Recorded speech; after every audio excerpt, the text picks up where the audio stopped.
Welcome to the History of LA Ska one-on-one sessions. I'm your host, Junor Francis, alongside our producer and my good friend, Eric Kohler. This series celebrates the ska rocksteady and vintage reggae scene in Southern California and beyond through insightful conversations with legends and modern-day talents, including those working behind the scene. So whether you listen to this podcast series or watch us on YouTube, we want to thank you. And I'd be remiss not to say, please subscribe, comment, and share with not just one friend, but as many friends as you possibly can. In this amazing and exciting episode, we present our celebration. We're celebrating the 90s part 2 with guests.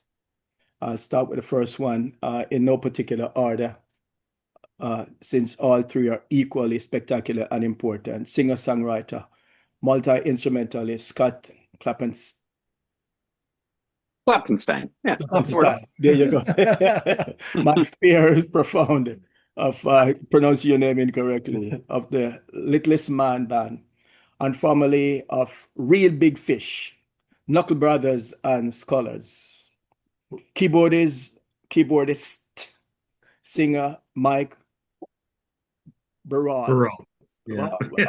Me Bambi, and formerly of my superhero. And last but definitely not least, guitarist Bill Meadows of Mealticket fame. Yes. Welcome, gentlemen. Junior, good Thank job. you. Thank you for having us. Yes, guys, thank you Pleasure for doing that. And I know those accolades go beyond what Junior referenced here, and we're going to learn more and as we celebrate as well the past and talk about the current. So really appreciate Bill, Mike, and Scott, you joining. Bill, nice to finally meet you. We've not Likewise, sir. past. Mike and Scott, I see you around town. We were talking off air about this, but Scott, you were part of the History of LA Ska panel discussion, I think number 4 at the Grand Museum. You can, viewers can go on to find you online as part of this discussion. That was from November 7th of 2023. That was a fun one. Yeah, that was really fun. I mean, again, it was. I think I said it there too. Is it's like what an incredible panel dais gathering. Yeah. Yes. Cadre of At the people. elegant and upscale Grammy Museum. I was telling a friend back east that I'll be hosting an event. He said, the Grammy Museum. I said, wow, you're moving up. There we go. Right? I just was like, I went into the restroom and my son was in there and was just like, oh, get out, I'm taking a bath. And I was like, I gotta get ready for a thing at and they're like, what? Yeah. I was like, hey, There we go. I'm a classy guy. You are. Yes. On that note, question for all three of you. Nobody needs to fight. I'm going to throw it to Bill first. What was your ska or reggae baptism? Oh, it was my ska baptism. You know, we all started out playing in a jazz band in high school, and we had it wasn't even a bootleg tape. It was just a live tape of No Doubt playing. I couldn't even tell you where. And I can still remember I learned how to play upbeat guitar in a hotel room in Orlando on a high school jazz band week trip, and learned how to play, I think, Total Hate and Lion Ass Bitch with a bunch of the guys that eventually did become Mealticket. So that was step one. 16 years old, and from a metal and hardcore kid at that point, and learn how to play the upstrokes. It was an experience at the time. I'm sure. Wow. Mike, how about you? I have a couple intersections where ska is crossed, where I felt like it has chosen me. I actually when I was a kid, I grew up in Anaheim, California, we're literally the next block over from No Doubt for Eric Stefani. Oh, that's and on my way home, Black. I grew up on Cerritos and Euclid, so they were like right up the street, Chris Street, next street over. And there were times when I was in junior high school where I'd be walking home and I'd be at the corner and I would see these two Vespas go by, and it was Eric and Gabe. Wow. And they cruised by, and I was like, these rude boys that went by, and I was like, man, that's the coolest thing I've ever seen. Like, wow, these guys, like, they get out of school and they just jet down there and then they go down there, and I was really excited. But to be honest, I hate to say this, but the first time I ever got involved in ska, the first time I ever heard what ska was, I was on a motorcycle trip. I was like in the fifth grade with my brother, and usually my brother and his friend go, and I tag along, go camping for the weekend, go motorcycle riding. Turned out this time my brother's friend brought his sister or who niece, I don't know who it was. Anyway, she was like 14. She was like 14 or 15, and I was like 11 or 12. So I was in love with her, and she had this like bob rude girl haircut. And she showed me this picture. She goes, "Oh, do you want to see my boyfriend?" And I was like, "Yeah, I guess." And she showed me this picture of this guy in a skinny tie, suit, spiked hair, like flat top. And she goes, "Oh, he's a rude boy." And I was like, well, I didn't even know what that was. Right. And I said, "Oh, she goes, well, he's ska. He loves ska music, and he also surfs." And I was like, "Wow, that guy's the coolest guy." But my first band I ever saw was the Untouchables at the Orange County Fair. I was probably like 12 or 13, and I saw them live. And after that, I'm like, wait, doesn't No Doubt play ska too? And then right around that time, they played a free show at Brookhurst Park in Anaheim, also known as Sadlands to skateboarders. And I went when I was a kid, and it was called Teen Fest, and there was probably 100 kids there, playing for free, dancing in the park. And I thought, oh, this is the coolest thing I've ever seen. So there was a couple. I feel it chose me. There was all these different pathways where it chose me. Indeed. I think we should do more of those teen concerts to attract a new generation. Oh, absolutely. We're just speaking of that. Not to go off tangent. I know it's Scott's turn, but not to go off tangent. But we were talking about that over actually Pablo, my band's manager, who also manages Fishbone. We were talking about how, hey, if the scene ever depletes where there's X amount of less than a couple hundred kids, just start doing shows for free and selling merch. Like, just do that, because that would be as cool. I mean, that's. And as the demand grows back again, you start charging, right? Sure. Sure. As demand grows and you outgrow venues, you have to start charging now because there's a demand. I don't know. Yeah. Anyway. Yeah. First one's free. Right. Exactly. First one's free. Scott. I mean, so I was lucky enough my best friend in in sixth grade was Tyler Jacobs, also known as Pigbat. And so his family, the Jacobs family, kind of became my surrogate family. And I started spending a lot of time over there. And I'll never forget, there was Christian had his license, Christian Jacobs, the bat commander to some. And he said he was going to take us toilet papering. But he had come home from like doing something, and so we're like, "Can you take us toilet paper?" He's like, "Yeah, just hang out." So we sat on the stairs, and from the stairs you could see right into his room. He sat down on his bed, put a tape into his boombox, closed it, and hit play. He listened to both sides of the Dance Craze tape. Just sat there, didn't do a thing. While we sat anxiously chomping at the bit to go. And I was like, okay, I really want to go toilet papering, but also, what are we listening to? What is this? I mean, it was like, and it was such a great like cross section of everything. It was like all the two-tone stuff. And I mean, specials, selector, Matt, it was just, and it was like all just kind of came at me. And like, so after, and then long story of that thing was he took us to our friend Kyle Schaefer's house. And then all of a sudden, as we were doing it, he laid on the horn and drove off, and we had to walk home 2 miles at 2 o'clock in the morning, which was hard for sixth grade kids.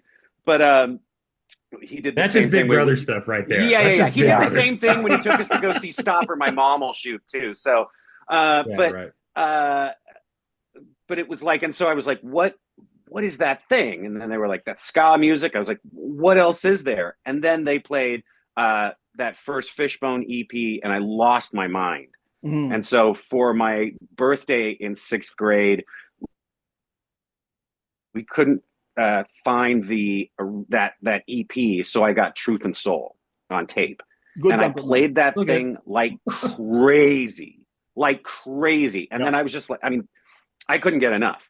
And so, and then getting into high school, then all of a sudden you find out, oh, there's a local scene that you can go to. Christian always kind of kept that to himself. I don't think he told us that you could then go see like, regular folk go play, because it was just like, Get your own you're a thing, kid, you put a this is our tape in, you're thing. like, this is a magic thing. This isn't something that people just do. Right. You have to be totally awesome to be able to do that. Instead of like, no, you just have to decide that it's more important to play an instrument than to have friends. And then you meet the other people who said that too. That's interesting. Yep. And you all go, did you also have no friends? Let's be friends now. Oh God. You mentioned something about that cuts toilet. deep. You said toilet tissue. What is Toilet that? papering. Toilet paper. My ignorance is profound. You didn't do that in Jamaica? You're kidding. Toilet paper. So what is that? So toilet papering is where you get rolls of toilet paper, and it's something that you obviously don't do in a toilet paper crisis. You go and you just cover people's bushes and trees and house with as much toilet paper as possible. What's the like cars? like a prank. It's a prank. Yeah. It's a prank. Sometimes there's shaving cream involved. You stick forks in the lawn, that kind of thing. It's a huge inconvenience. It's a massive inconvenience. Of course, you guys in America have disposable funds. You can afford to do right. No, it's that kind of money. Right? So it's toilet paper was cheap. It was really cheap funds, back in the day. My daughters want to do it. We'll take you along. You do a little ride along. You got to go. It's fun. When I'm a little older than Scott, and when I was a kid, like all the guys that I joined that ended up being in My Superhero with me, and like we used to skateboard all together all through Anaheim, and we had a crew. We were called the Rain Men, and I'm giving it away now because nobody knew, but we were called the Rain Men, and we used to wait for it to just be about to rain, and then we would go out and toilet paper all the houses. So when it rained, it got really hard to like pick up. Cold-blooded, dude. Cold-blooded. And for all you kids out there, we do not recommend this. That's do not condone. No. There's weird gun laws now. Don't do that. Just don't do it. It could be dangerous. Yeah. So at this part of the proceeding, let me ask my first question. When did you first start playing instruments or singing, or both? For all three.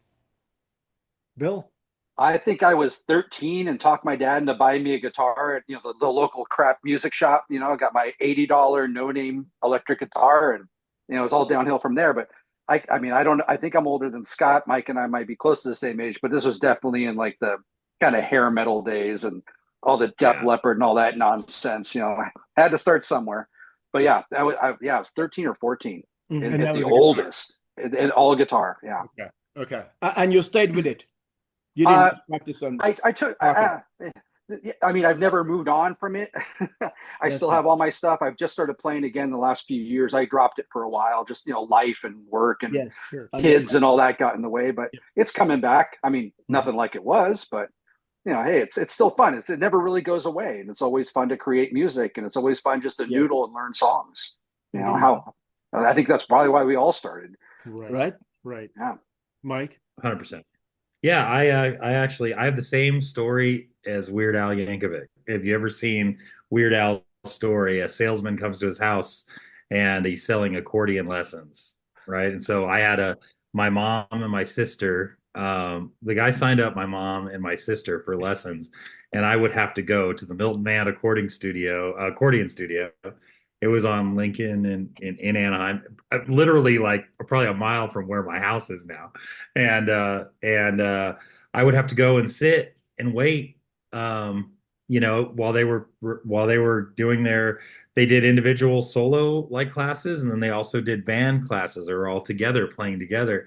And so I have to sit for a couple hours a week and just sit there. So turns out my dad knew Milton Mann, this vaudevillian guy who made his fortune selling accordions. And they were both from Brooklyn, and they both knew each other. And so he got a deal on a third accordion, and that was mine. And actually, I still have it. I still play it. And the guy said he said to my mom, the salesman said, "Imagine the harder gig than selling accordions door to door. Imagine that gig." But he said to my mom, if your kids learn how to play the accordion, they can learn any instrument. I have to say that's pretty true. It is pretty difficult with the coordination, but I was like Bill. My good friend Dan Park, who was in my superhero with me, we're still best friends to this day. He played bass, and he was going to show me how to play bass so I could start my own band. And I went to Guitar Center and bought a Carvin, I bought a Ibanez 4-string bass and a little sidekick amp, and I started picking songs out. And then that went over to guitar. So I was probably singing and playing, I don't know, 13, 14. Wow. And then I started playing in the accordion and ska bands just because it was the 90s and everything was kind of wacky and unique. And if you had, I'm 6'3", probably 6'4" now, and at the time, very lanky and thin and gangly looking. I look like one of those inflatables from a car dealership, and that with an accordion jumping around, that was like a gimmick, and it worked. And people would book us. So that's super cool. That's how I got started. Right. Yeah. I love that. I think the thing probably about accordion too is it's like if the kid could do the accordion and learn to play anything, also the parent will have the patience to let the child learn to do anything. Great point. If they allow a child. Yeah. Yeah, as a parent, I'm not a parent, and by choice, but I know Scott, I can't imagine, you bring up a good point, how patient. I think it helps that my dad was deaf in one ear. Literally was deaf in one ear. But yeah. Wow. Well, okay, Scott, how about you? My family's all very musical. Like I grew up with the family. We get together on holidays and things like that and sing folk music and like 4-part harmonies and like mandolins and banjos and gut buckets and all sorts of stuff. And so that was always kind of just in the thing. And I didn't think anything of it. Like, it's just, when you grow up in an environment, you're like, oh, this is the thing that my family does. In fact, I didn't really even appreciate it until I started dating and I brought girls home and they were like, oh, this is rad. And I was like, yeah, of course it is. Totally rad. Where I was just like, your dad's like, you're welcome. You're welcome. Kingston Trio suck. But my grandfather had passed away and he was a trumpet player and he actually used to play with a different Yankovic. He used to play with Frankie Yankovic, the polka king. And no relation. Yeah, no relation. And so when he passed, something that my grandmother said was, she's like, what I'm going to miss is listening to him practice and play. And I was like, seems like an opportunity to pick something up. So I started playing the trumpet in junior high. And she had horns around her house too, because all her kids, all my uncles and aunts played horns too. So it was like she had a lot of stuff at her. And I just like to, I pick things up. I pick them up quickly. I don't necessarily learn them quickly, but I'll grab them real fast. And so just through experimenting, I lasted with trumpet for a little while and then other things. And it wasn't till, but being in a band had never really even occurred to me until I had gotten into the Orange County High School for the Performing Arts. And I met people there who were like, also like, hey, we like music, but we'd like to see what happens when we try to make it on our own. Right. And they're like, and you can act real weird. And I was like, I'm in. There we go. I don't have to like play it cool. And I was a little high energy is the fun way to say it. Right. Annoying is the other. But I would agree with the annoying part. I've known Scott. Scott, I don't know how old you were. You were probably like 16 or 17 when we first met. But he was a kid. He was a high-strung kid, that's for sure. Well, we're gonna talk more about your annoying behavior, Scott, here in a little bit. So, Mike, how was My Superhero formed, and what was your involvement with the group? So I was original member. We all started because in high school we were in bands, and we were actually in bands that would play at clubs. We played Goodies, or I was called 369 in Fullerton quite often, where it'd be like pay to play. And I think the bands at the time that we were in, we were kind of attracted to, were more like SST style, like punk bands. So like Fire Hose and Minutemen, or that kind of stuff. Kind of like, I guess it, at that point it was like indie or punk or whatever it was, or whatever you call it. And we decided to we were in this band called the Schmedleys, and which is a slang term for being a nerd, I guess. We got it from a Valley Girl movie. And basically it was this band kind of like Operation Ivy.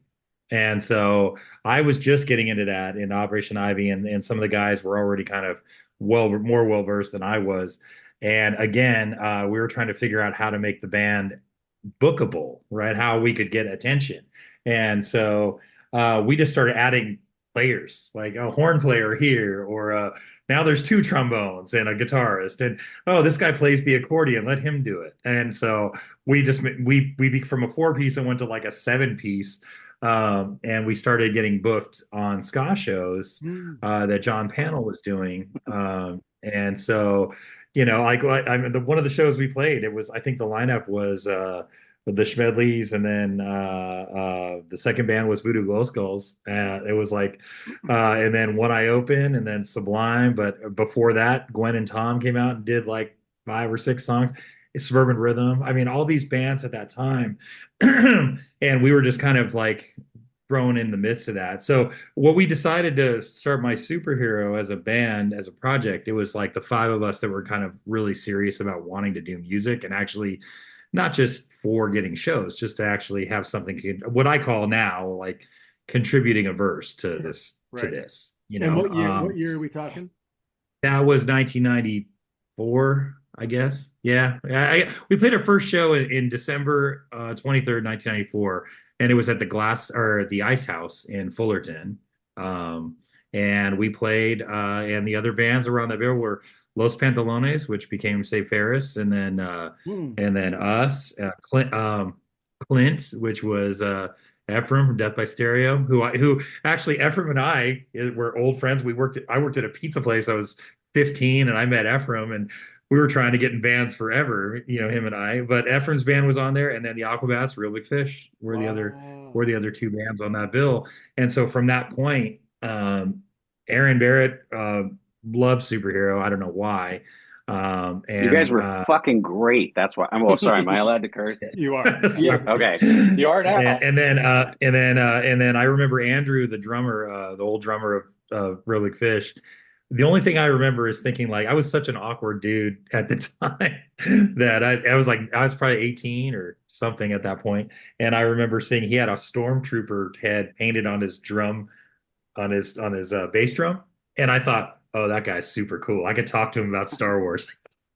And we were just so proud of like being on a bill and seeing this big crowd that was there, and we were just so proud to play. But that's how it started. So they basically had me on there because I was something different and kind of like a token different player. But also me and Brian, our other singer, would we were the first album we'd write together. We wrote solely together, and we did like a really cool harmonizing vocals. Once we saw Dancehall Crashers, actually, I think we opened for them once, and we saw them. We're like, oh, we could do a dual vocal thing. We tried to like have a girl singer, and it just never worked out. So we found out the hard way. My Superhero never had horns because it was less guys and less people to get to a rehearsal. We could count on the 5 of us all live together, so we could all kind of, we could kind of play and whenever. And so that it was just like they say the necessity is the mother of invention. I think it's circumstance is really the mother of invention. It's like the circumstance made it work. So we ended up getting together. We were talking about this, Mike, not too long ago, but when we had Reggae Nucleus magazine and we were doing cafe vibes at the Rumpus Room in Downey, we literally did I think for just a handful of months, but you guys played there. Superhero would play anywhere, anytime. I think our ethos was we all loved the Beatles, right? They turned down no gig. There was no judgment with gigs at all. There was no pick and choosing. We all were kind of big fans of the Beatles, and we all lived together, mind you, and we were like 18, 19. We all paid rent, like we're working like kids right out of high school, and some in high school still. Actually, our drummer was still in high school, and we had this little this like 4-part VHS like cassette is one of the only things we owned, and it was a Beatles documentary, and we saw how like, oh, the Beatles played every day. They played 6 hours a day, and so we're like, oh, that's what we should be doing. There is no bad gig. We got to take every gig. And now, as like, if I was managing a band today, I'd be like, that is absolutely not true. You do not need to take every gig. Different times. Okay, wait. So talk about some of the other bigger shows that you guys. I mean, obviously, you name drop some big other bands, but talk about some of the gigs. Oh man, I mean, you name it. I mean, we toured with Little Big Fish often. Aquabats, obviously.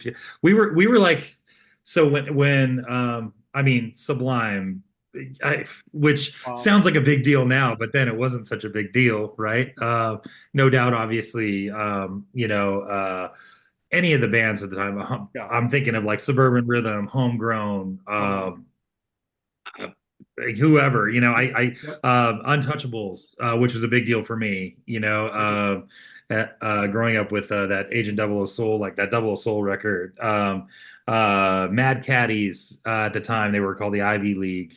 We would, Jump with Joey. Like, we played with everyone. I mean, everyone. And begrudgingly, probably on their end, I think they're like, oh, this band's good for 50 kids. Let's put them on. Joey Altruder probably wasn't like, I'm rocking the next My Superhero CD. I doubt it. Right. Did you guys? But yeah, no, I played with a lot. So when you said you toured, I mean, was it a national tour? Yeah, we toured with Scott. I think we toured with Real Big Fish right when, and Scott, you may have a better memory than I do on this, but it was right when you guys had Sellout was on the radio. I remember you guys had just went from a van to a bus, and I remember flying to or driving to Seattle and starting a first gig with them. And it was weird seeing our friends who were like, the last tour they did was in a van and a trailer, and now they're in this big bus, and it's like, that's what we call it. And it was really, yeah. And then and we ended up being like, we were always the band who was like next up, right? Like, we're going to be next up. Like, oh, these guys all got signed, and so we were like, oh, we're clearly the next one. Like, I think we thought it, and somebody else might have thought it. And wrote it down somewhere. Mike, I'm not going to say Mike Bohm said it at the LA Times, but I think he did. But if you look at it, we were thinking, oh, we're going to be the next up. And to be honest, there's only so many bands that get in. So I think, you had No Doubt and Sublime and Real Big Fish were obviously, and then the Aquabats had their own kind of type of success, and we were kind of piggybacking all that. But when Mojo Mojo Records was doing their thing with Real Big Fish, we were like, we toured with Cherry Poppin' Daddies. We toured with we did at least the West Coast. And then, so we did quite a lot of larger tours with bands like. And why did you hang it up, so to speak? Oh, you know what? To be honest, we got signed to a record label called Risk Records. It was kind of like, oh, look at that baby. Called her, look at that dog. I love it. She was like, oh, what are you doing? This is my love time. Right. Nice. Right, exactly. Hey, bro, I don't know. You've got duties here to do. We got signed to this record called Risk, and it was a total risk, to be honest. They had an office at Hollywood and Highland, right by the Roosevelt, like a big high rise, and they were all ex Interscope people. So they wanted to do this, and we were kind of like their token, ska band or whatever. And so we were the only, out of all the bands, we were the band who had sold the most and had toured the most, but I think what had happened, we were just on the road a bunch. We did a Warped Tour in 1999, partially in 2000 as well. And it just, man, you start playing with guys when you're 15 years old. By the time you're 25, for me, it was like, okay, I think, to be honest, they kicked me out. So like, they were like, we're over this guy. So they kicked me out in 1999. And that's, it's hard because it was like a divorce, right? You had so many people that you've been friends with, and then family, right? Because, we all lived together and stuff. So yeah, in January of 2000, I moved out of our house that we had. I moved to a back house in Fullerton and started going to Fullerton College and kind of hung it up at that point and didn't get back into it till 2011. So which is a perfect segue Mm-hmm. 11 years later. Yeah, yeah, many, many years later. Yeah. To talk about forming Me Bambi, very successful, and some of your proudest moments as far as Oh, grouping. Bambi. Oh, yeah. Me Bambi Oh, is you just want to talk about a Bambi? label. Oh. Oh, okay. Well, fine. You want to get into the meat of things. No, no, honestly, Bambi's just a great fun project. I mean, to be honest, it wasn't my idea to start another band. I was actually for a couple of years, I was in a Madonna ska cover band called Skadana. And it actually Which I'm worked. The sad Nile that I Rodgers, never saw, by the way. I know. the Nile Rodgers songs It's work one of so those well. things that I was just so sad I never saw. Somebody else But pick it was up. it I mean, it's short-lived? not trademark. Why? Because it was short-lived? Yeah, well, it was short-lived just because there was other things that were going on, personal life things and other stuff. But so it ended up not working. Plus, for me, it's like playing other people's songs it's just not so fun for me. You know what I mean? Like, it's good to have one cover in the set. I don't know that I want to make my career covering variations of other people's music, so much.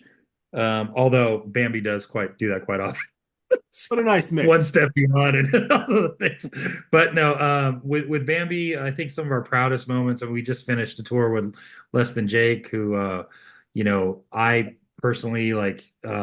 They were on the first comp that my superhero was ever on. We were all on this Daryl Rubio's comp together, his generic ska California comp. Yeah. And I respect Less Than Jake for the deal that they signed, and then starting Fueled by Ramen and being able to continue their music, and they've always been the smartest guys in the room to me.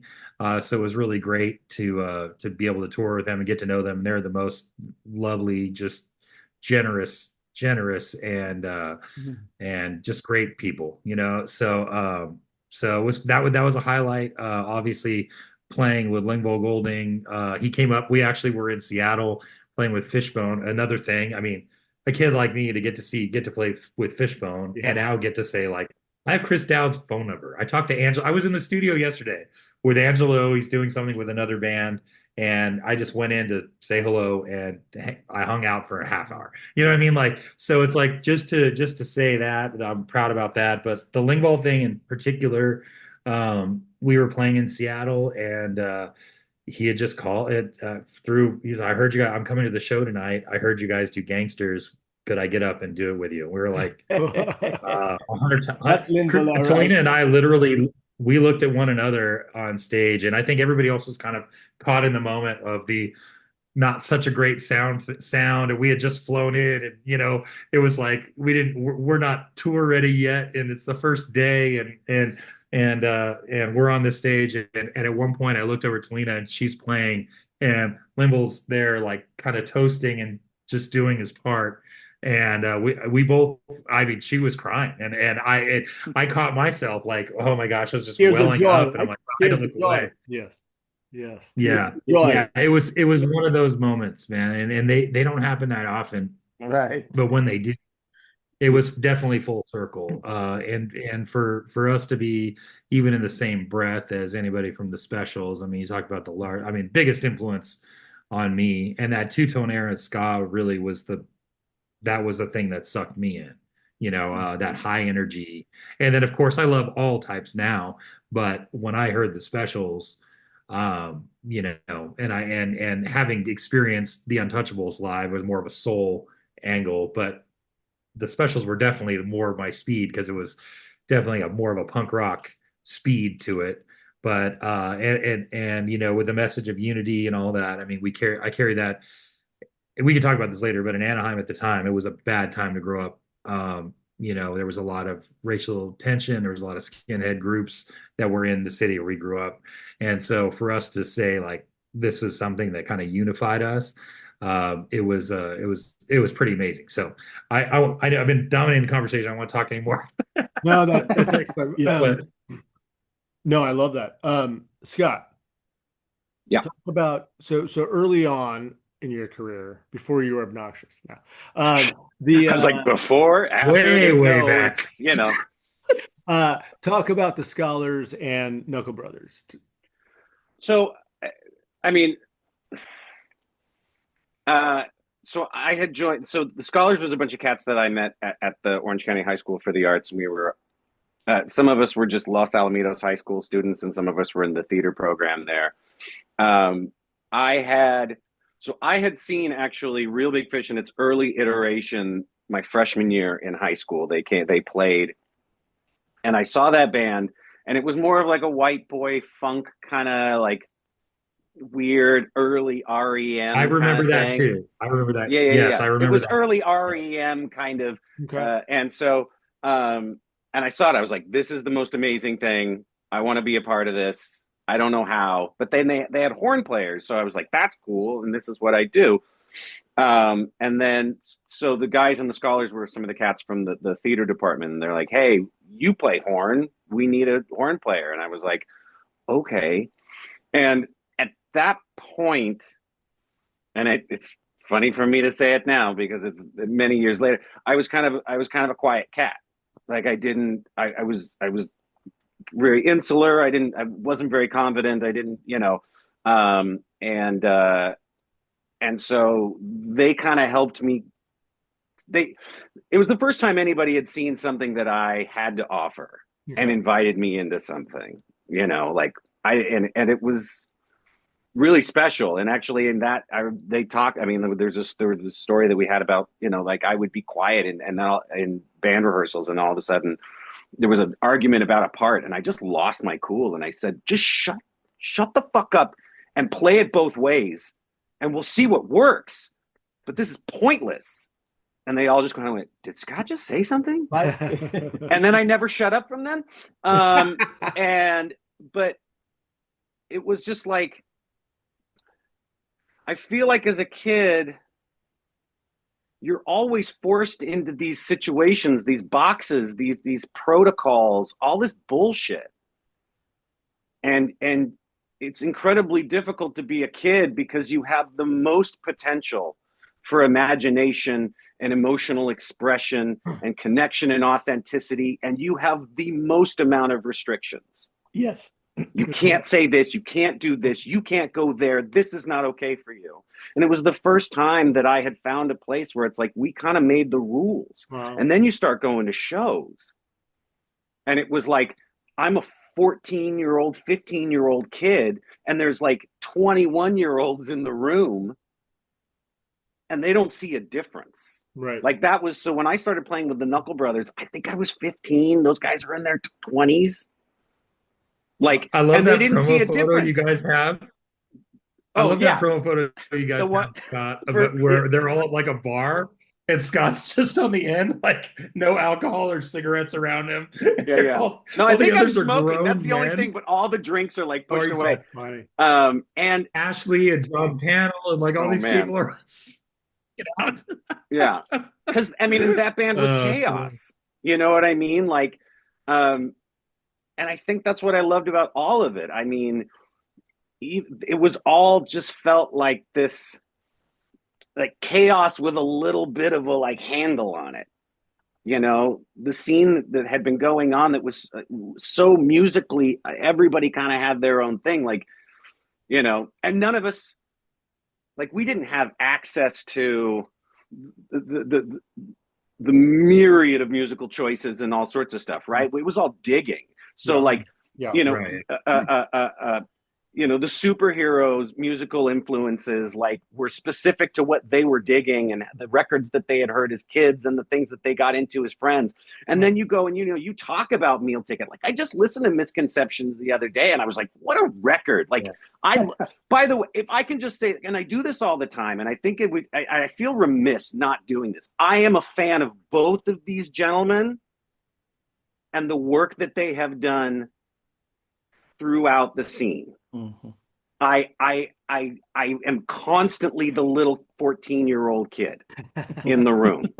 Both of these dudes are people I looked up to musically, culturally, coolly. I mean, I'll never forget, there was this, I mean, I'm probably going off the rails because this is what I do, but all good. Go, man. I remember when Mealticket and Real Big Fish were going up to Berkeley. Do you remember this? We went up to Berkeley, and it was, I mean, Carlos was playing the drums in the band at the time, I think. Mm-hmm. And Carlos de la Garza of world fame now. And we stop off and we start at Bill's house.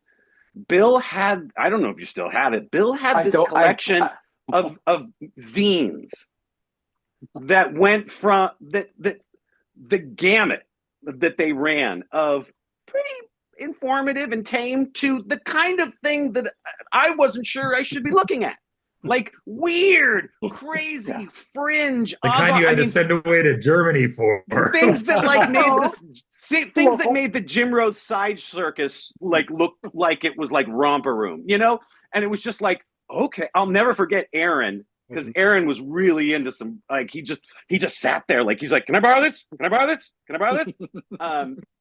But like you went to a show. And this is what grabbed me is it's like I wasn't a kid at those things, and I could have conversations about music with adults who were just as fun and playful as the kids. Right. Yeah, that's good. And you could see people who they exposed me to things that I wouldn't have been exposed to otherwise. I mean, I think this is something that really. I'm sorry, I didn't interrupt you. Okay. I think just picking up what you're saying, I think the word that comes into my head is like everybody was equal, right? Like, this kid's ideas are as equal as, the singer from the Skeletones, who was probably 7 or 8 years older than me. You know what I mean, at the time. And so it's like it was really cool to kind of have that permission. Well, and the thing that was cool was that we also had different varying levels of musicianship. And the thing that seemed most important, and I think this is what we lose so often in many scenes, is we get caught up in, so I feel like, and I won't get into a whole other tangent because tangential is my middle name. But it's like I wasn't a great player. I just remember songs. And I could learn 3 bands worth of songs and play them at the drop of a hat. Wow. And be great. And so it's like, so I show up, so the Knuckle Brothers needed a trumpet player, and they were like, hey, how about this weird kid? He's supposed to remember songs really well. And they're like, can you come to a rehearsal? And I showed up to the rehearsal knowing the whole catalog. Yeah, wow, that's incredible. Because that's what you do. You show up because this is the joint. This is the jam. I don't give a fuck about getting paid. I want to play. I want to belong. I want to feel a place that feels like that was home. only the way now. You know what I mean? Like, I'm the same way. Like, much to my wife's chagrin, she's like, "Are you gonna ask how much they're paying you for this like slot?" I was like, "Oh, should I? I don't care. I just want to play, man. Like, that's the point. Like, I never lost that thing as a 14, 15-year-old kid. Like, I'm just lucky. I'll never forget Mojo. They were like, "We'll pay you $400 a month," and we were like, "Sold. No problem. Where do I sign? I'm rich." I do this. Tweet to tweet. You know what I mean? But it was like, speaking of being rich, Junior has a question. Additionally, I really and truly like your outlook. That in fact you give kudos to people when they are alive and not wait until they are dead. You send flowers. So I think that's good. I heard you complimenting some of your fellow musicians earlier on. Yeah. I think it's good, and I think it's important that we practice that. So, speaking of practice, that how did your involvement with Real Big Fish come about, and what were some of your personal highlights that you can share with us? And gosh, personal highlights from Real Big Fish is a hard. I mean, we did what felt like the impossible. I mean, I was only in that band because Tavis and Dan got grounded. You know what I mean? Like, the other cats were spending because as we practiced from either like 10 to 1 at night, and when you're a 14-year-old 15-year-old in high school and you're out 2 to 3 times a week practicing from 10 to 1, your grades slip. That used to be our slot too. Our slot too at Pulsar was 10 to 1. Absolutely, you're 100% right. Whether you were at like Trojan Rehearsal Studios or Milano Music or all those great seriously, I feel like the rehearsal spaces sometimes were scarier than the clubs we played. Way You know what I scarier. mean? Like Way there were some scarier. LA clubs that The were little scary that I vending was machine totally that had fine with. that, yeah, the vending machine that had like shitty candy in it, and it like you get it, and you're like, how old are these M&Ms? Like, Yeah. who's sleeping in the lobby of this place? Right? I mean, I see rehearsal spaces now and they're nice. Yeah. I mean, like, Yeah. whoo! I was like, you guys this is fancy. This is They've some come a long Rockefeller way, nonsense. right? Yeah. But yeah, I got into that band because Aaron had started playing trombone. I mean, again, it's that thing where it's like, do whatever, try whatever. He started playing trombone in the Scholars. So Aaron was playing trombone in the Scholars in probably 93, 94, and I joined end of 94. Okay. So I had missed the recording of our first full length, Everything Sucks, but I played the CD release party. So I was there. I remember that. Yeah, upstairs at Milano. Upstairs in Santa Ana. It was in Santa Ana, which is now like the Orange County Register building, I think. But it's across the street, but I drive by it every day because my bar's there. Right, it's on my that's way. right, yeah. So, but you know, we just so that's how I got in the band. It was just, again, like and I still have this mentality. Somebody asks me to play, I say yes, whether or not I think I can do the gig. Or, I mean, I was, you know, like we were talking about before, I played with Ice Nine Kills just recently because Johnny Christmas from Real Big Fish, he had a medical emergency, so I had to cover for him. And I just said yes. Yes, sir. Because that's what we all did. It was like, right. do you want to play this? Because it was more about the contribution than the like compensation. Mm-hmm. Mm-hmm. Yeah. I get that totally, 100%. Right. So, I mean, and through that, like, just, you know, like Mike was saying, you know, just saying yes to stuff, like yes to every show, But we're gonna play a show, okay? Yes to a show. We'll drop. Where do you want us to go? We'll fucking Bakersfield. You know, like Fresno. You know, weird little places that, like, you know, I mean, we used to play places that weren't meant to have shows. I mean, you think about what 100%. was Cafe Nove. Yes. Which was, you know, like it was a dance studio, for God's sakes. Like we used to have these things called daring promoters who would put on a show anywhere because what was important was the scene and the show and the bands and the community. Right. What I loved about it, Scott, too, with that was the DIY. And Bill, I'm sure you have a story about. We all DIY'd everything. Right. You know, I started promoting shows in the 90s because I saw John Pannell do it. And I was like, okay, well, if he's doing bigger shows now, I'll do littler ones. I'll do ones for like 150 kids.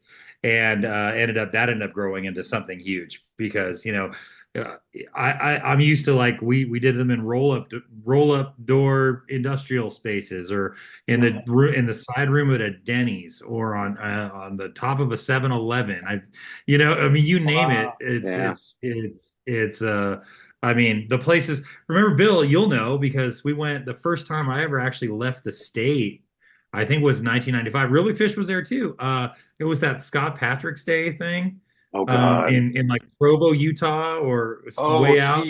That was the thing. It was like the 4-day thing. It was in a high school gym, but it was like 4 days long. Wow. And it had Real Big Fish and Aquabats and, like, you name it. I mean, some big bands, and that's how DIY this was.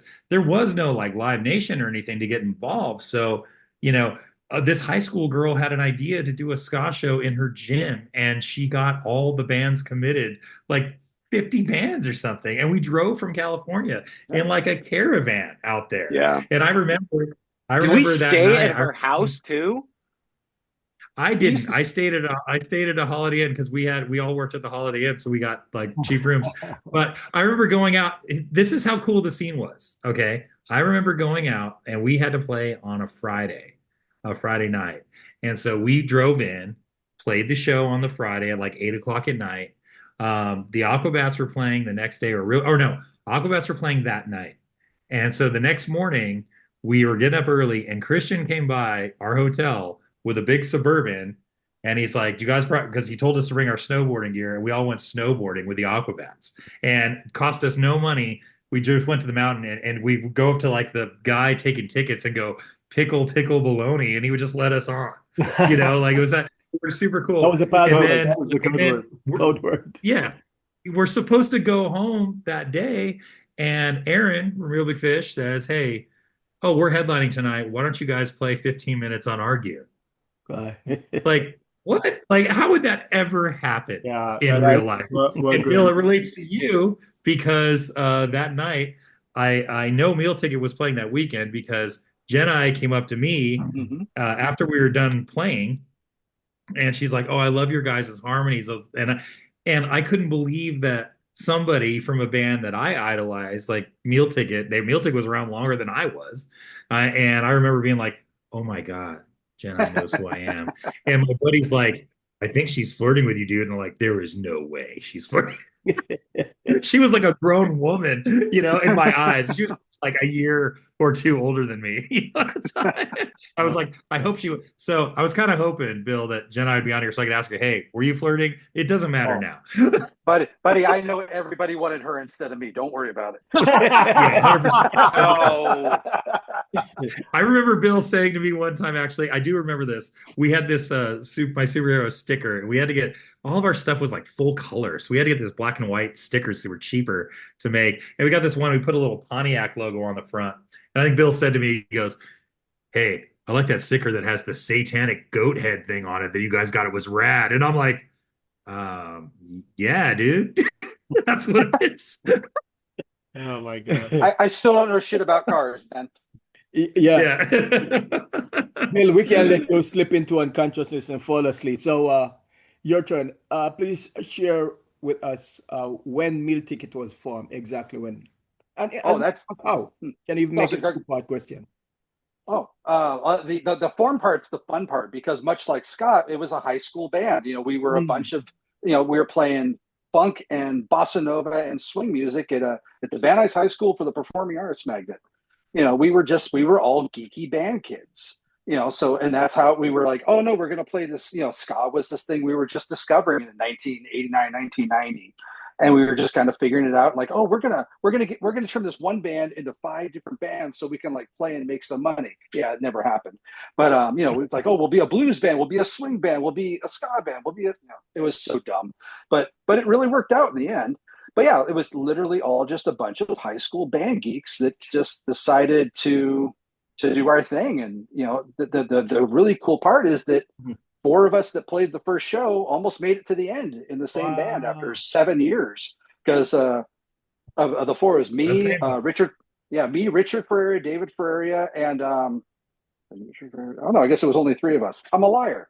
So it was, but yeah, we made it all the way through. We all went to Van Nuys High together, and that was pretty cool. And to me, so what year were you formed? I think 89. Huh?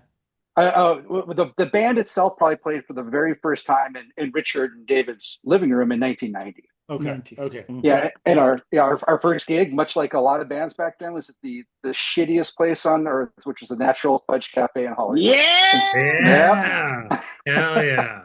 That place. That was the spot, bro. It was the only place where a street kid from Anaheim would go and be like, "This place sucks." For someone who hasn't been there.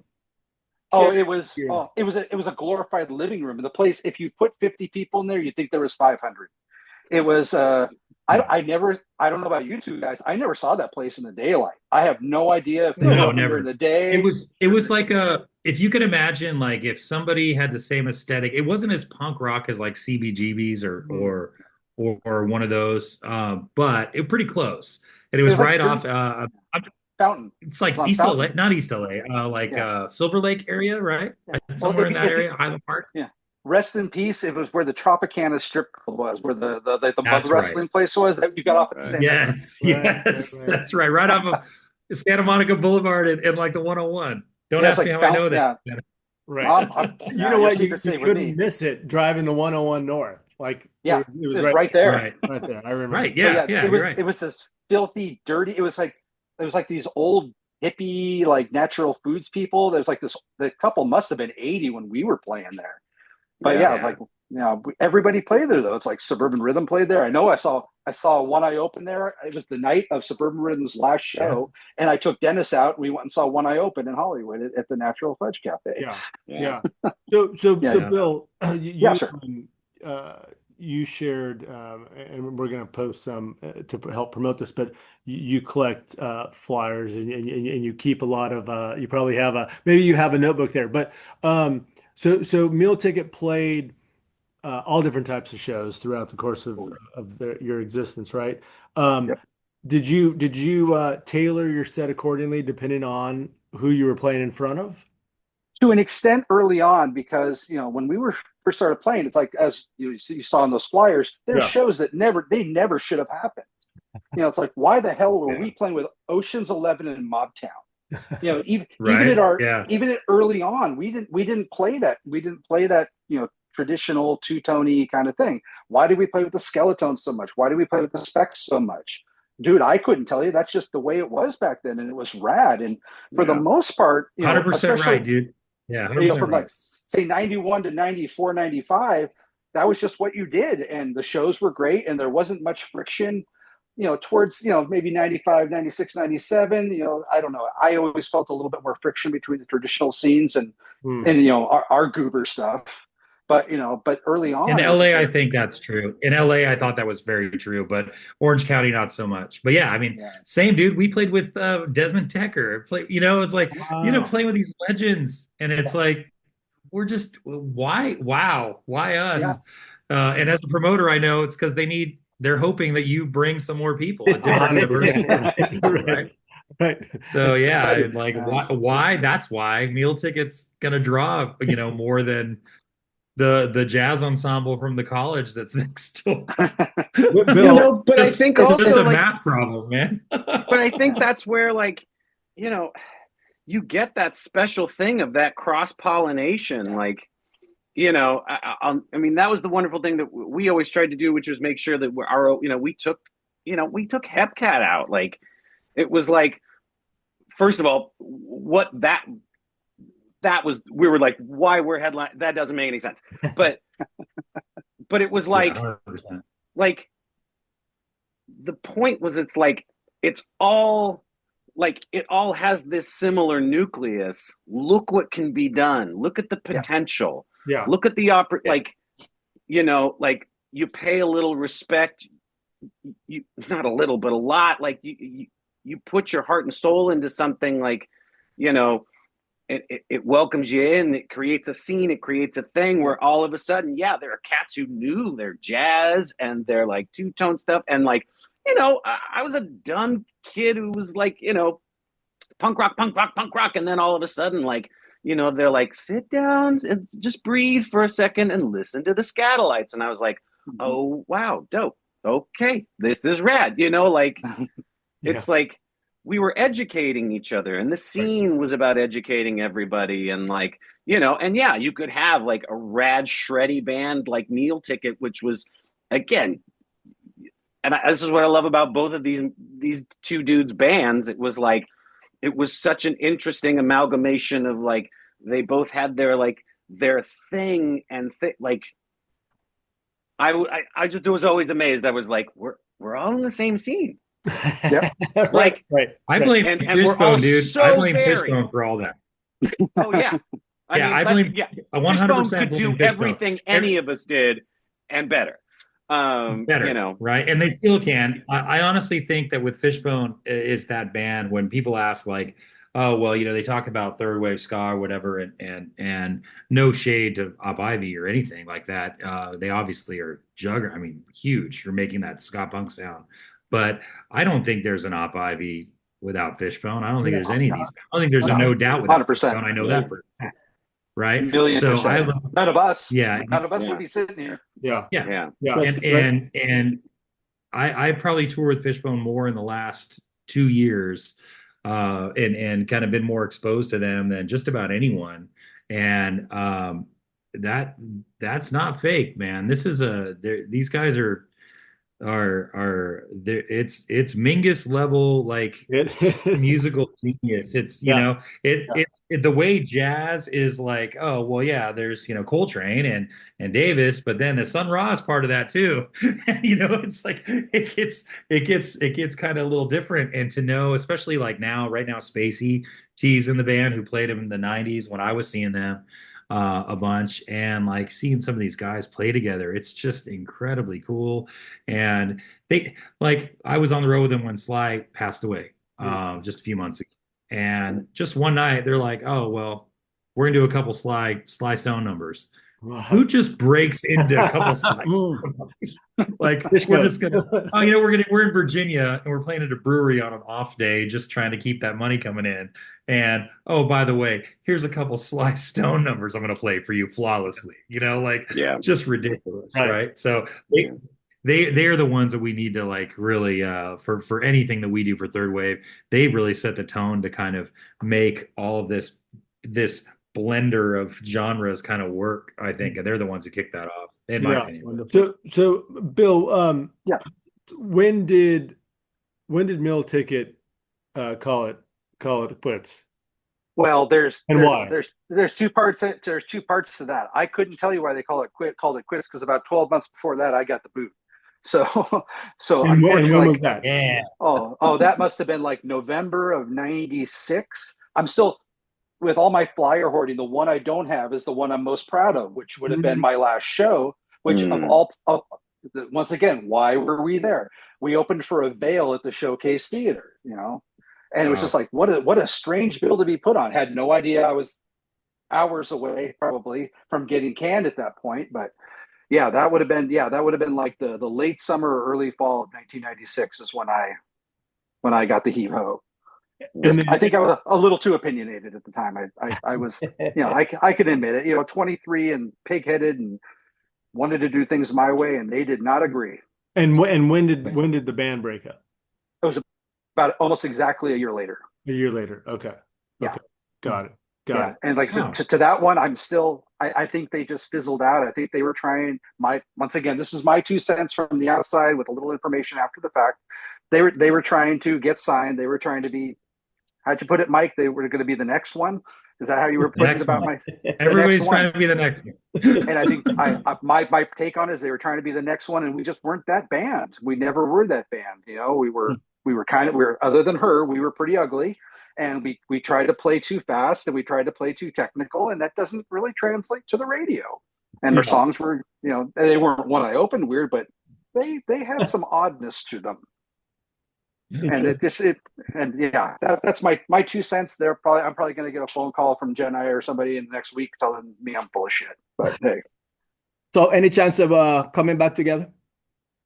we mumbled about it. We did a podcast a year ago, or I can't even remember, with Daryl Rubio. Yes.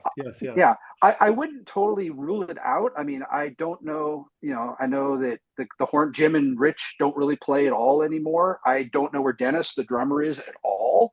I know Dave still plays. I'm sure I could pull it off. You know, Jenai has had some lung issues. She works as a hairdresser, and I know, you know, breathing in all that chemicals, you know, it doesn't do anybody any favors. But she seemed open to it. But it would just be a matter of, God, that would be much work. Oh my God, I'd be there in a heartbeat. And me too. And I'll tell you this, because it happened to me. I said when 2011, they were wanting to get My Superhero to reunite, and they're like, John Halpern is a dear friend of mine, had been a friend of mine for 30 years. And he said, hey man, if you guys go to if you reunite and play the Glass House, we'll probably get 450 paid. And I was like, no way. That is so wrong. And I'm like, I hope, put your money up, dude. We'll see. And he goes, and I said, I'm down to do it if you can get everybody else to it. And actually, Tazy, I think, was the one who called everybody. Wow. And he, within a half hour, he had a bunch of yeses. So and he's like, guess what you're doing? You're playing. And we did about 440. Yeah. So Halpern knows his That's route. the thing. I always wonder about it because, you know, God, who brought it? Kevin Smith from One Eye Open. He's been trying to get it to happen for years. Mike Park made a crack about it to me a few months ago, and it's just like, dude, people still know who we even are. You know, it's just man. I guess this is the glory of, and this is something I kind of wanted to touch on. This is the glory of the internet, I guess. And since most of us started our bands pre-internet, it's something that my head, I can't fully wrap around as far as music promotion because I wasn't, immersed in it.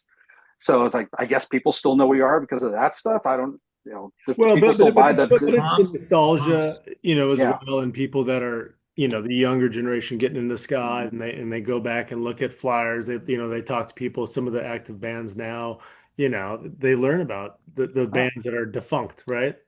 Additionally, a lot of bands are reuniting, over the past, after the pandemic, a lot of bands are coming back together. I think the coolest thing I've experienced so far with the, God, I hate to even say this because it sounds like I have my head so far up my own ass, but the legacy of the band was my friends Jeff and Melanie, who, if you were ever at a Mealticket show in the 90s and you bought a t-shirt, you probably bought it from one of them because they always worked our merch booth for us. Their son, who just turned 21, he's in a band called the London System, which they're not a bad little band. And I went and saw them play one night, and those motherfuckers covered Neanderthal without telling me. And it was just like, they start playing like, what the hell? And they're based here in Orange County. They're at Huntington Beach in Temecula. Right. And it's so refreshing because the band's from I think it's like 15 years old. The Jonas is 21. So it's like, holy cow, man! I know this theory. I know this. This is ridiculous. This is familiar. I understand this. Me being 52 years old now, this makes sense to me. Yeah, so I will say I had a random experience when I was promoting the ska movie. I did a show in San Diego, at the Ken Club. We had a bands play, and then 2 doors down was the ska movie, so we were airing it.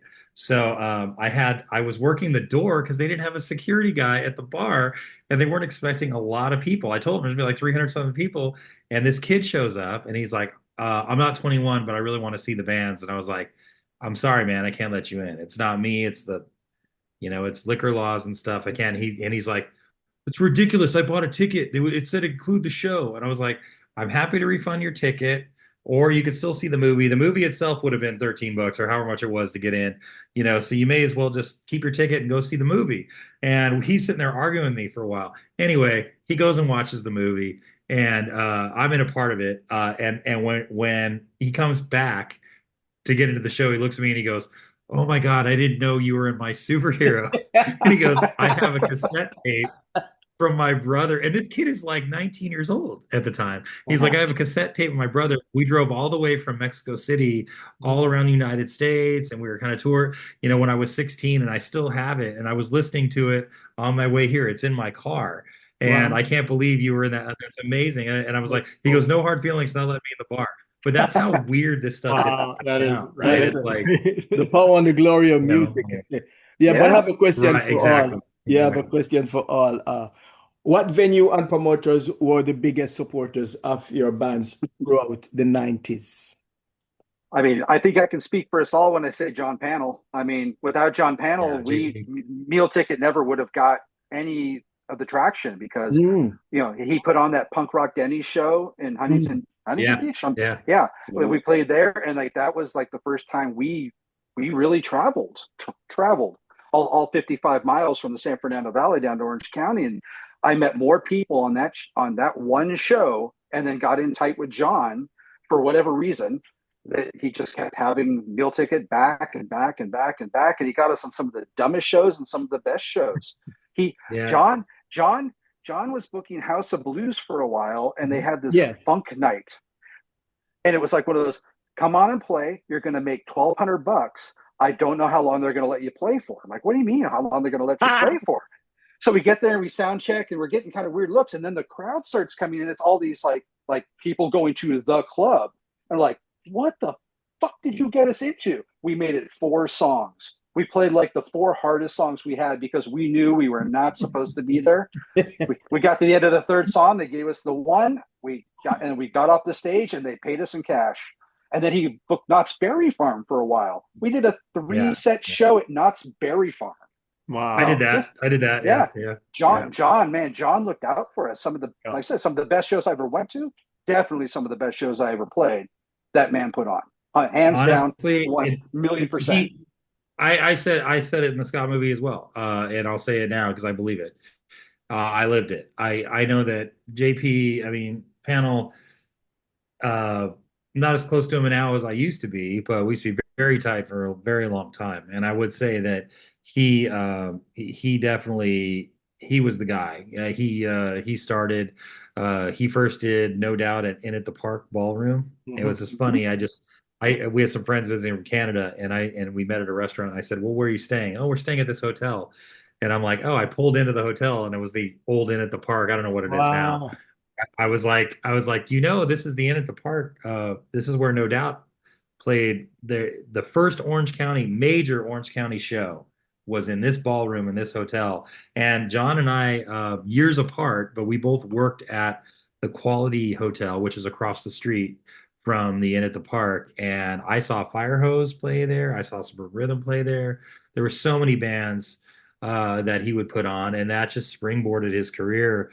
But to be honest, he was the guy who really, funny beats good was always the slogan was funny beats good. So if you were odd or unique or funny, then I mean, some of the bands, Wash.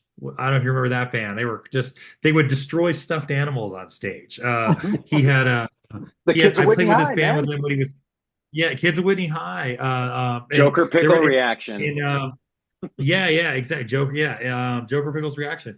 We played in Music City one time when Superhero first started with a band called Two Funky Jews, and it was two dudes that would just throw out like challah bread and play like songs. It was hilarious. But what I think one thing that is more important that doesn't get mentioned is John always found a way to promote things, and he would have it like, oh, the first 50 people get a cassette of all the bands. Yeah, creative. I still have a bunch of them. I have so many of those.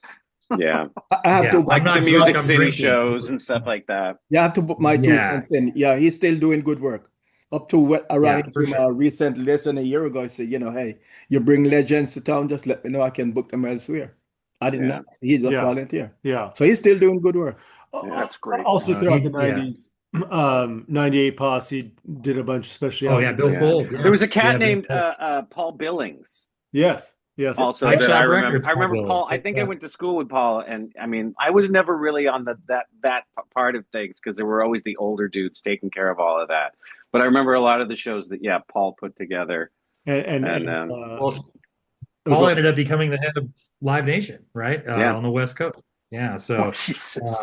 And then we talked earlier about Daryl and Stiff Dog. Mealticket also did some steady beat shows, right? Oh yeah, we did the steady beat. We did the steady beat shows, the Blackpool shows. Right. Going even further back. Blackpool shows were cool. Yeah. Right. Yeah, Ray and Lewis. Right, Korea. Yes. God, how do I remember that? Right. Yeah, we were on like their tapes and 7-inches. Once again, going back to why are we on this? But I'm not going to argue, man. And they were the coolest guys and super supportive. And in the era of comps, that's the only way anybody found any of us. True. And then of course, I always think with Daryl with that comp too. Daryl, that first comp, Generic Ska California. I didn't even know what a comp was, and they're like, "You want to contribute a song?" And I remember thinking like, "Well, just give them one of the ones we don't like." How stupid is that? Right? Oh, it's going to go out to all these people. Pick the one you don't like. It's dumb. It's a technique, man. It's a technique. Right. Tazy obviously was a big supporter in the Ska Parade. Yeah.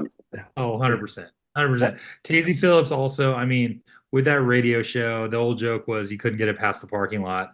On Anaheim, where I live now, on a breezy day, you could probably get it for half the time. But my superhero has the record of being on that. One I opened in my superhero, the two bands that were on that more than anything, and we provided a lot of the microphones for years, a lot of the gear for recording a lot of those bands, and I just love what Tazy was doing with the scene back then. And I think I don't know, I think. He not only those bands. I mean, Tazy had that radio show, so he had like At the Drive-In and Siren 6, which was another great band. And Siren 6, what a great band! Yeah, Siren 6 is my favorite ska band. No offense, Scott. No offense, but they're my favorite. But yeah, anyway, but yeah, really cool. And then, Really cool promoters. obviously, primarily up in LA, Golden Voice did a bunch of the ska punk shows as well. Yeah.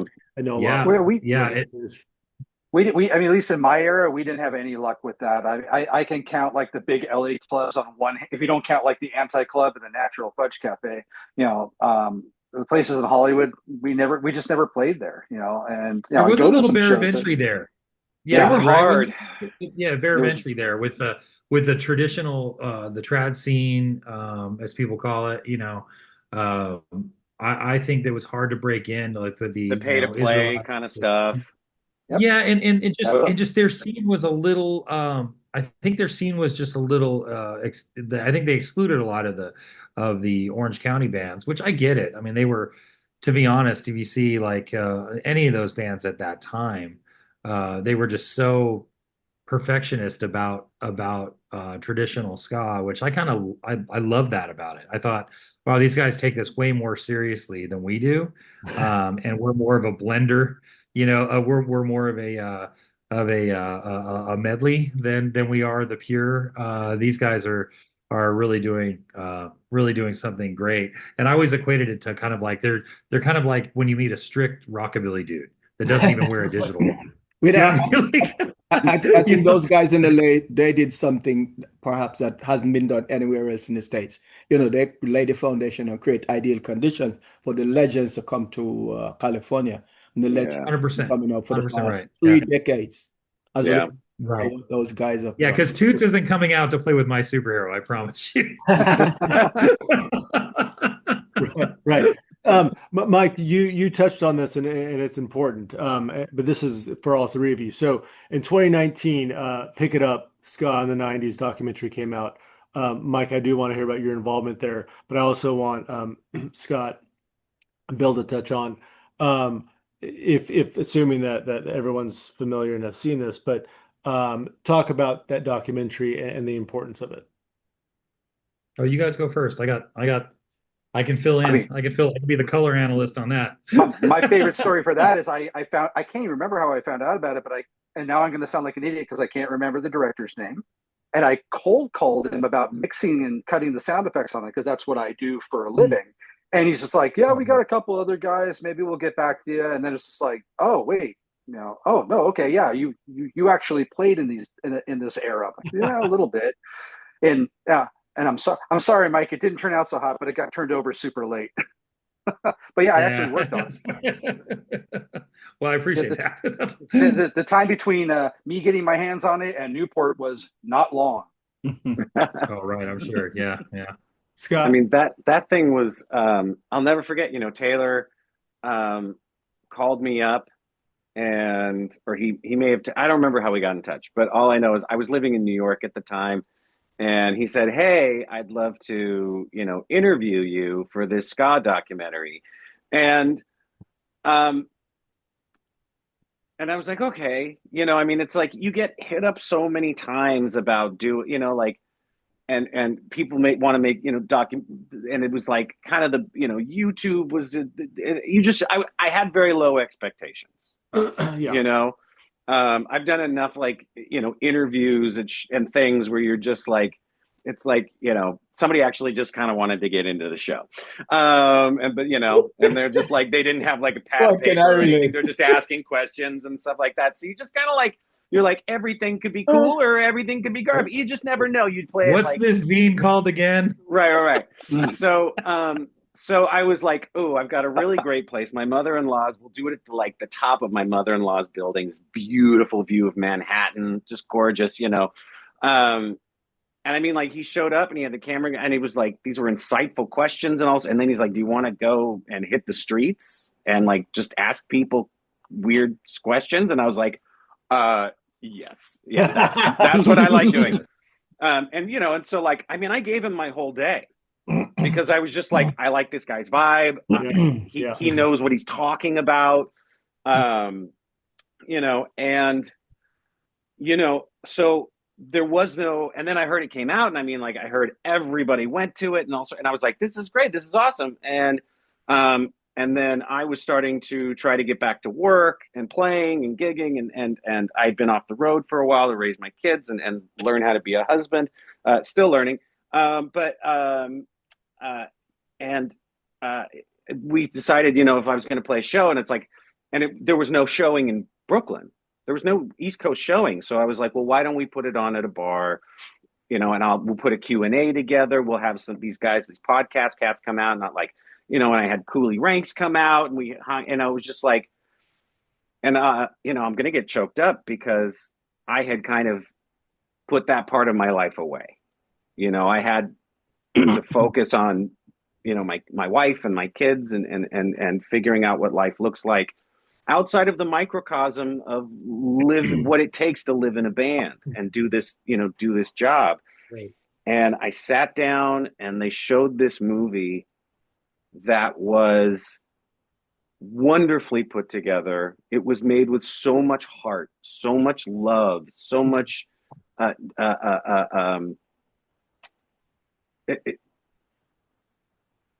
then to see it was weird to see something that me and my friends, including these two, and the people that I was on stage with at the other Grammy thing, and a myriad, like too many to name, that worked on and did through this specific period in time in this specific musical genre, to look back and have it so lovingly put together, and then to hear the crowd's response to this thing.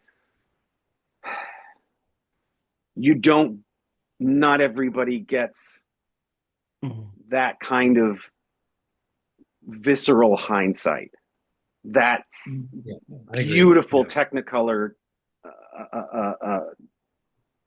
just wow. Yeah, I'm gonna get emotional. I know for me, which is good, I find it very hard at times to be proud of things that I've done. I think it's part of what pushes me to be better on a day-to-day basis as a white straight cis man, as a human being, as a creature on this planet. Every single day, be better than you were yesterday, or you're dropping the ball. And to have a movie made by someone who wanted to celebrate something that me and my compatriots did together with almost thoughtlessly, almost compulsively.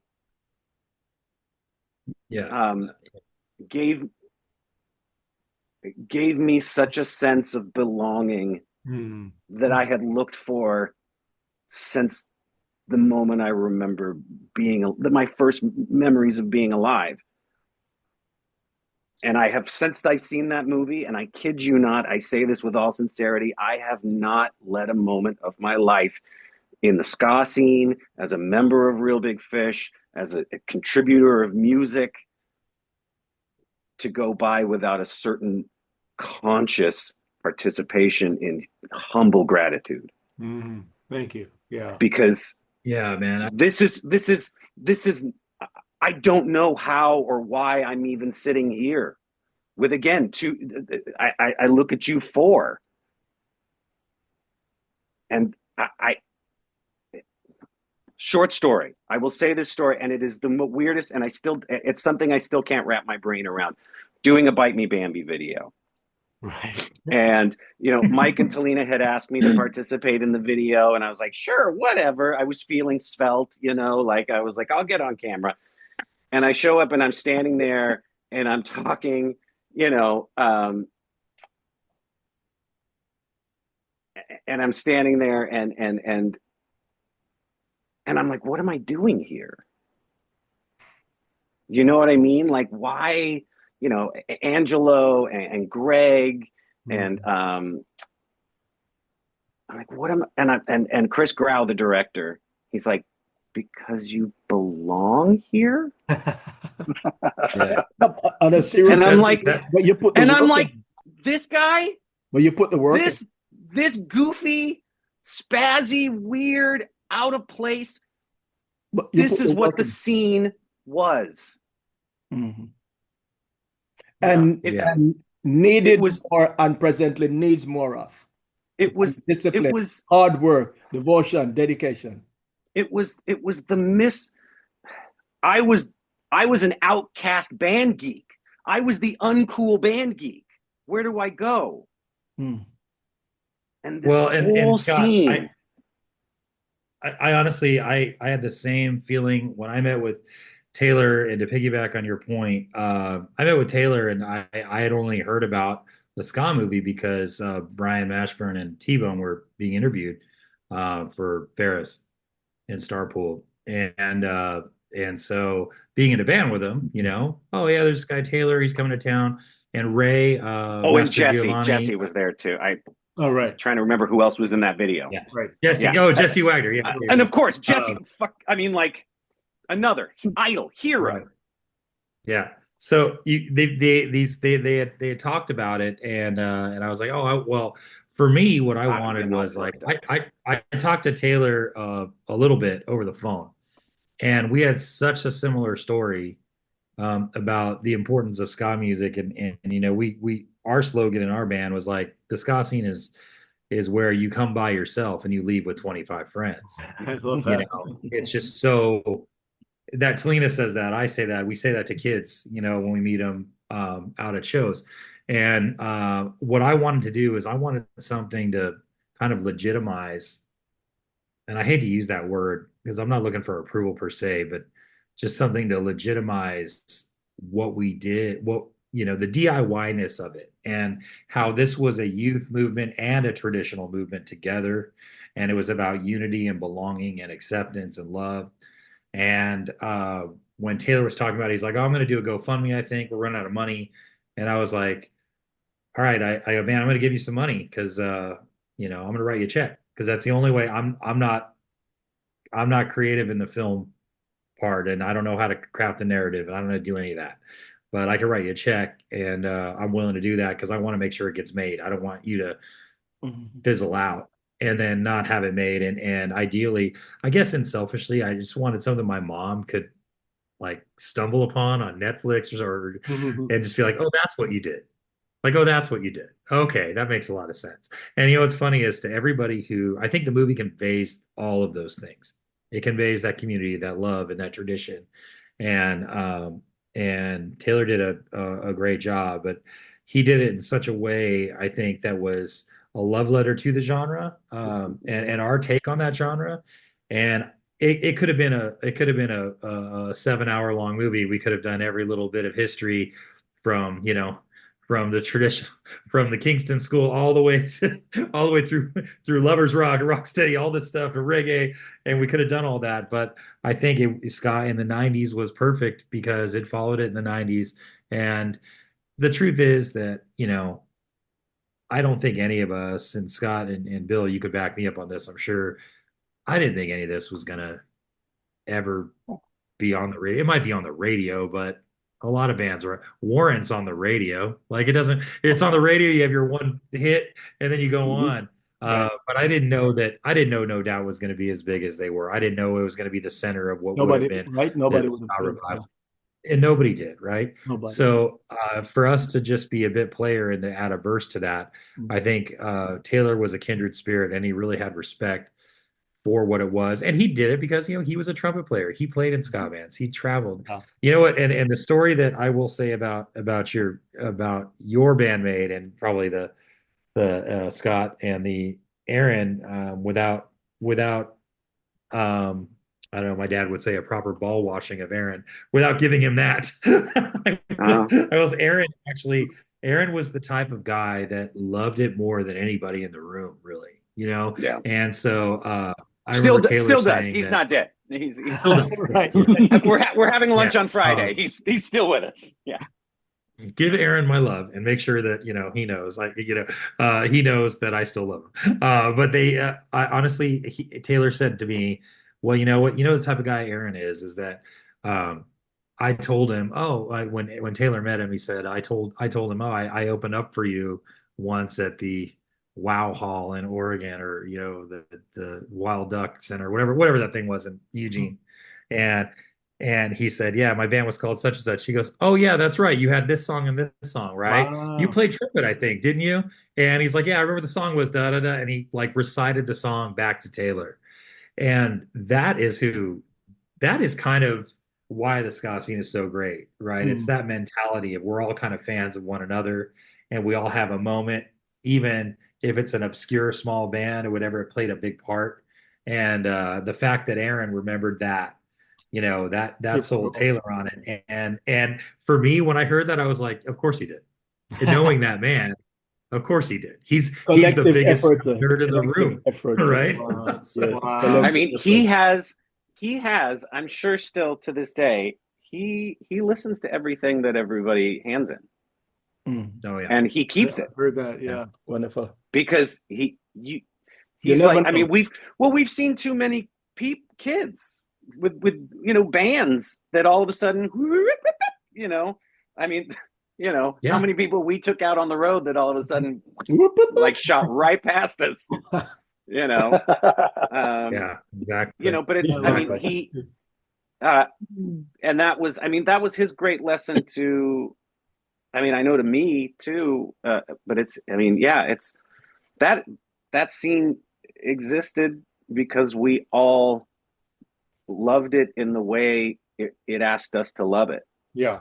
Yeah. Like it wasn't, music and scenes are funny things. It's like, because there has to be this simpatico, this like sort of symbiotic relationship that we need to love it and it loves us back. And it's this thing. And when somebody, like no matter how much success or not success Real Big Fish got, like we always felt like the weird ska band that got invited to the big kids party, and we're like, did they know we came? Did they know we're here? Well, we're gonna eat the Scott, food do you and drink remember the beer anyway. Scott, do you remember this? Do you remember this show that we did at a girl's birthday party? You guys were already signed. What was her name? Jenna or Rena, or she lived out in Temecula. Raina. Raina, yeah. Is it the backyard? The big pool. Backyard, yes. Real Big Fish was like a big band at this point. Raina and they're like, God, it was two of them. There were two of them. There was two of them. And he said to me, Aaron said, hey, do you want to play this party with us? Or you want to play this show with us? It's like, hell, of course. Play a show with Real Big Fish? Sure. Absolutely. We love you guys. Chelsea? No problem. Raina and Chelsea? Chelsea, sorry. Yes. And it was out in Lake Elsinore. And I didn't know it was a girl's birthday party in a backyard. And there's a picture of me standing like with the accordion and like, I'm already a tall guy towering above everybody. And I'm standing on the diving board playing. It's so silly. But I remember having a conversation with Scott that day, because that was right when Sublime's album came out, posthumously after Brad had passed away. And he just passed away. Right. And so I remember talking to Scott. I'm like, so you're at the Sublime record. And we were both sitting there out in front of this party, like talking about how amazing the record was and how it sounded so great. How immediately like, wow, I had never even seen that version of Sublime after playing with them so much. Wow. It was like, it was rare to see them at that level. And I just remember thinking like, this scene is big enough for a band like No Doubt to be the stadium, like, rock and roll thing, and it's big enough for a soulful and eclectic, beautiful album like that Sublime album was. I mean, that Sublime album started an entire genre of white boy reggae that's out there. Yeah. And I remember Scott and I having a conversation about that and how like, wow, this is amazing, and having the wherewithal in like whatever that was, 1996, to sit there and be able to say like, wow, we're part of something really cool right now. And just kind of being appreciative of that. So no, these are great stories, and taking us to present day, modern time. What, Bill, you first. What do you have going on? What do you want fans and listeners and viewers to know about? About just period? or just about like what we did, or about you, about maybe what you're listening to, or anything in your as we near the end here. I'm slowly turning into that guy that listens to all the music he still listened to in his 20s. I can admit I'm still kind of stuck in the rut. I went and saw Less Than Jake and Suicide Machines and Fishbone and Catbite a few months ago. I went to the dance hall show that Mike opened up at. I was there. I'd go see the Bouncing Souls 3 or 4 times a year. I've become that guy, but at the same time, I'm stoked to see some of the new stuff. Not even new to me. Like We Are Plastic, and I'm glad to see bands like them, bands like Catbite, that are still they're doing something new, and I think that's just amazing. And I wish there was even more of it. It's just, I want to see what these, but I want to see what this new take on it. We had our new take. Patting ourselves on the back. We had our new take on it in 1993 to 1990, whatever the hell. Yeah. And it's nice to see that it's still growing. Is it ever going to be as big as it was in the 90s? Man, I don't know. I almost even go with I don't care. I just want to see what's new. And I want to see the new takes on it, and I want to see it progress. And I don't want to hear high horse. I don't want to hear anything about fourth wave or fifth wave. Just make good ska music and just incorporate whatever you want into it, and just be original, and just keep bringing it. God, keep bringing it. Sorry, keep bringing it. This same question. But yeah. No, the question was for each one or all. Oh, okay. Yeah. Scott, do you want to go? You can go. I talk a lot. Right now I've been playing horn again for bands. So I just did the thing with Ice Nine Kills. I've got some other, which is great. I mean, I hadn't picked up my horn like religiously in a while, and I'm really falling back in love with it. Yeah, I mean, I got diagnosed with chronic Lyme about 3.5 years ago, I guess it is now, and so it's a bit of a struggle. But we get a handle on it, and then it gets funky, and then it's fine, and it's and it's up and down. So that's always, it's kind of, chronic illness, for those who know, is like a full-time job that you that you never applied for. And I started doing this because when I got sick, I couldn't work like I wanted to, and so I've actually started. It sounds crazy, but a friend of mine said you should teach, and I was like, I don't want to teach music. There's enough people teaching music, and everybody's got YouTube, and everybody on Instagram has a fucking opinion that's, take your pick. But so what I've started doing is I've started teaching adults who creativity. And it's less of, and that sounds cheesy, it sounds dumb, but what it actually is I'm teaching adults to have permission. Permission to do things that don't have a profit motive. The problem right now that I see in society is that everything we do has to have a profit motive. Amen. And we don't allow ourselves to do anything fun or healing or get to know ourselves or have an opinion that might be unpopular or make a mistake or do whatever. So I've been very fortunate to start doing this, and I've gotten to watch people change their lives. Yes. And all I really do is I sit and I ask questions, and people learn very quickly that the only person they need to get permission from to do the things they want to do and have the life that they want to have is the only person who needs to give them that permission is them. Self. And that doesn't mean that they're going to write the next great American novel or sculpt the Statue of David or whatever it is, but they might do something that feels honest and true and possibly vulnerable. And in this world, the way that we're all connected, if one person feels like something is good, I guarantee you, if you put the work in, you can find 100 other people that think that work is good. Yes. It's, there's a Tom Waits quote. Testify to that. Yeah, there's a Tom Waits quote and I think it's Tom Waits, and he says, he's like, it's not how many, it's that anyone at all cares? Mhm. Yeah. You Wow. know what I mean? And so I've been doing that, and it's really fulfilling. So if anybody wants to hit me up in Yes, the DMs, extremely well said. yeah, hit me up in my DMs. I take on new clients all the time, and it's really bespoke, and it's a one-on-one thing. Mhm. And then yeah, just I love where music can be at right now. I mean, there's so many good bands, so I'm constantly on the hunt.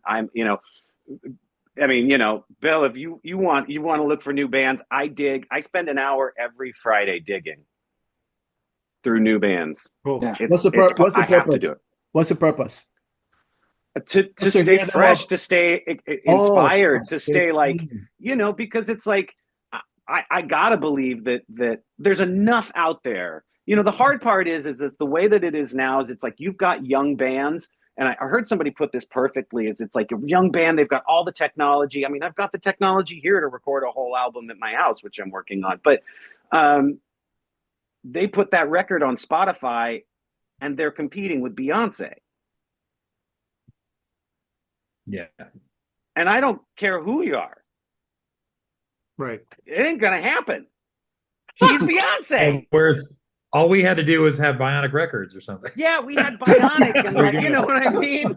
So it's like, so I take the time to dig past the algorithm that suggests, oh, you listen. Plus, I listen to so much crazy stuff. It's like I'm listening to Julius Eastman, and then the next thing you know, I'm listening to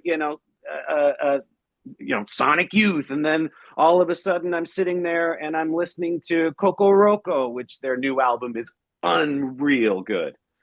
You're gonna make a lot of people uncomfortable. You burst a lot of bubbles by saying compete with Beyonce. I mean, but that's the thing is, it's like we have a situation now where it's like we have to take the time to sit down and look and hunt like we used to do. You used to go to a show and be honest with yourself. You're not going to compete with Beyonce. You used to go to a show early, and if no matter who the opening band was, if you want a scene, go support the opener. I don't care if you like them or not. They need your eyes to be able to feel like they can play the next show. Watch the opener. Yeah.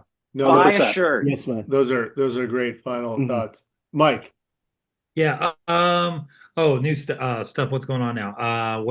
Me Bambi, obviously, we're not really touring for the year. We have one last show, Christmas show, coming up on November 13th at the Observatory in Santa Ana. We're playing in the Constellation Room, just a small little, trying to keep it as intimate as possible. So tickets are on sale right now for that. I think they're like $20. I don't know. That's going to be awesome. We're actually going to play our 2 Christmas songs that we never, ever play. So somebody asked, is it a Christmas show? Are you playing all Christmas songs? I'm like, bro, we're not going to play White Christmas or anything.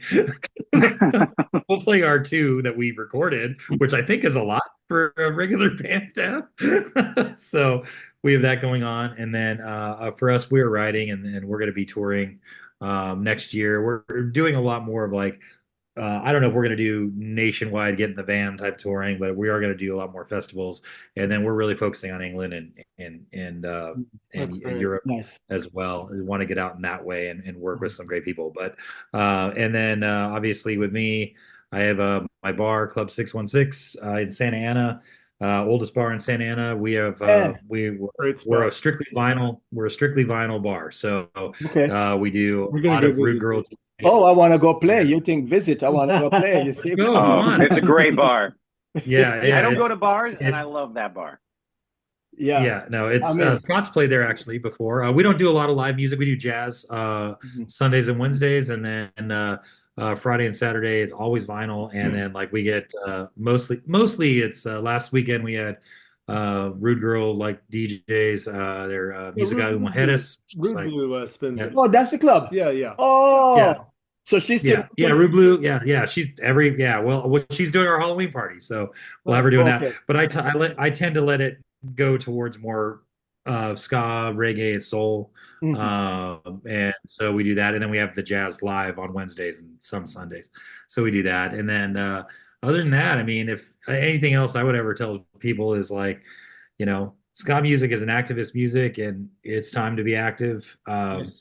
not to be political, not to be overtly political, but the way this world is going, it's young voices need to be heard. I was at the No Kings rally last Saturday, and I was one of the younger people there, and I'm 50 years old. So, in a way, I think that's great. That there's a lot of older people that are taking action, which is amazing. Yeah. But I think in another way, this is the time when society is tested, and I think that if there's anything you've learned, if you've learned anything from from Terry Hall, or if you learned anything from Joe Strummer or any of the activist musicians that are the John Lennon, then it's time. Now it's time. So that's my soapbox. No, I love that. Yes, and that's perfect way to end it. The unfairness, the meanness of time. We want to thank you all, and thanks to everyone for your ongoing support.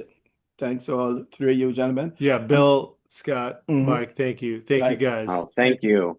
Thanks, guys. Absolutely. Brilliant. Please subscribe to this podcast series and our YouTube channel, and follow us, History of LA, on Instagram, and join our Facebook group. This series produced by Rockery Radio and my good friend here, Eric Kohler. Junor, thank you. Yes, and again, gentlemen, we really appreciate your time and sharing some fun stories. I definitely learned a lot. And you all were very, very open and vulnerable, and absolutely appreciate that. Looking forward to sharing this out with the masses. So, and I think posterity will remember you guys for the work you've done. Indeed. Yes. Thank you for all the wonderful recorded music and live shows over the years. Thank you for appreciating it. It's how we didn't get to do it without everybody showing up. Right. It's true. Right. I mean, we did it when no one showed up too. But it was much more fun. Still, yeah. I always say it takes a village, and it absolutely does. So, thank you, and appreciate everyone's ongoing support out there. And I will say, please continue to do your part to celebrate and preserve the scene, and come out, put on your dancing shoes, and enjoy yourself. So much love and be well. Until next time, guys. Thank you so much. Have a wonderful time. Thank you. All right. Bye-bye. Thanks, guys. Thank you.